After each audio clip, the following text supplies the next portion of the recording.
Hello tout le monde, aujourd'hui je vais vous expliquer pourquoi l'appareil photo et son prix font le photographe.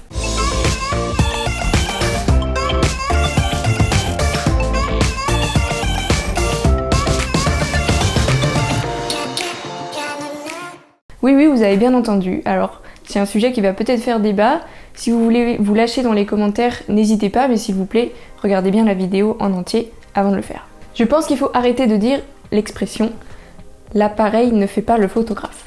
Il est évident que ce n'est pas tout à fait vrai et je vais vous expliquer pourquoi. Est-ce que vous avez déjà vu un photographe professionnel prendre des photos d'un mariage avec un téléphone portable? Bah non. Et pourtant, tout le monde dit aujourd'hui oui, mais les téléphones portables, ça fait des photos de très bonne qualité. Moi, j'ai pas besoin d'un boîtier à des milliers d'euros pour faire des photos pour mon entreprise. Je les fais tout seul avec mon téléphone. D'accord. Est-ce que vous avez déjà vu un photographe professionnel faire des photos de sport avec un compact? Non. Est-ce que vous avez déjà vu un photographe professionnel faire des photos animalières avec un 12 mm?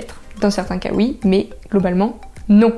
Tout simplement parce que ces photographes, ils ont besoin d'un matériel spécifique pour les photos qu'ils ont envie de faire, pour les résultats qu'ils veulent atteindre. Et tout ce matériel, ils en ont vraiment besoin. C'est des caractéristiques physiques qui font que ce n'est pas seulement pour flatter notre ego d'avoir un gros boîtier et un gros objectif. Et selon les photos qu'ils veulent faire, les caractéristiques du matériel souhaitées ne vont pas être les mêmes. Certains auront besoin de longues focales, certains auront besoin d'une rafale extrêmement rapide, et chaque domaine photographique a des besoins différents, et donc du matériel différent. Et sans ce matériel spécifique, ils ne pourraient pas faire ces photos. Ils feront des photos, bien sûr, mais pas celles qu'ils ont envie de faire. C'est physiquement impossible. Donc à partir de là, on ne peut pas dire que l'appareil ne fait pas le photographe. Je vais maintenant parler des prix des boîtiers et de leur importance. Car oui, malheureusement, à 90%, c'est vrai, plus un boîtier est cher, plus il est performant. Et le plus gros de la performance d'un boîtier va se jouer sur la taille du capteur. Le capteur, c'est ce qui va mesurer l'intensité de la lumière et sa couleur. Chaque point du capteur, aussi appelé pixel, enregistre cette intensité pour produire une image, la photo. Il existe différentes tailles de capteurs et cette taille est différente selon le type de boîtier que vous allez acheter. En gros, plus l'appareil va être grand public, plus le capteur va être petit. Et donc, plus la photo sera de mauvaise qualité. A l'inverse, plus l'appareil photo va être professionnel, plus le capteur va être grand et plus la photo sera de bonne qualité. Puisque je vous vois venir, vous me croyez moyen, je vais vous montrer 3 exemples très concrets.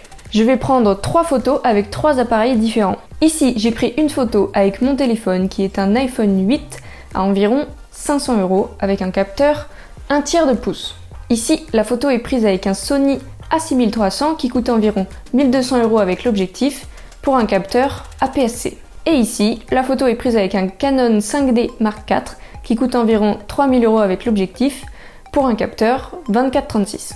On peut quand même observer une différence assez flagrante. À savoir que là, j'ai pris toutes les photos en JPEG non retouchées pour montrer vraiment les différences de puissance des boîtiers. Évidemment, un photographe professionnel shootera en RAW et prendra le temps de retoucher sa photo pour encore plus la sublimer. La qualité a un coût. C'est sûr que le nouveau 1DX Mark III à 7000 € boîtier nu, c'est un investissement. Mais je pense qu'un photographe professionnel, il ne rêve que de faire de plus belles images. Des images de qualité toujours supérieure.